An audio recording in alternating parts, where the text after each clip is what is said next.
નમસ્કાર ફ્રેન્ડ્સ, સ્વાગત છે તમારું વિડીયોમાં। અત્યારે હાલ મધ્યપ્રદેશના ઉજ્જૈનથી એક મહત્વના સમાચાર સામે આવી રહ્યા છે। બાબા મહાકાલની પવિત્ર નગરી ઉજ્જૈન હાલ સંપૂર્ણપણે જળમગ્ન બની ગઈ છે।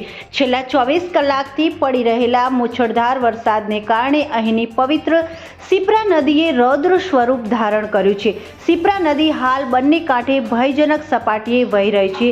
પૂરના પ્રચંડ પ્રવાહને કારણે ઉજ્જૈનનો પ્રખ્યાત અને ઐતિહાસિક રામઘાટ સંપૂર્ણપણે પાણીમાં ગરકાવ થઈ ગયો છે। ઘાટ કિનારે આવેલા અનેક પ્રાચીન મંદિરો પાણીમાં ડૂબી ગયા છે, જ્યાં માત્ર મંદિરોના શિખર જ નજરે પડી રહ્યા છે। શ્રદ્ધાળુઓની સુરક્ષા માટે વહીવટી તંત્ર અને એસડીઆરએફની ટીમોને એલર્ટ મોડ પર મૂકવામાં આવી છે। રામઘાટ તરફ જવાનો રસ્તો પણ બંધ કરી દેવાયો છે અને લોકોને નદી કિનારે ન જવા કડક ચેતવણી પણ આપવામાં આવી રહી છે। પૂરને લાઈવ અપડેટ્સ માટે અત્યારે જ અમારી ચેનલને સબસ્ક્રાઇબ કરો। ફરી મળીશું બીજા વિડીયોમાં।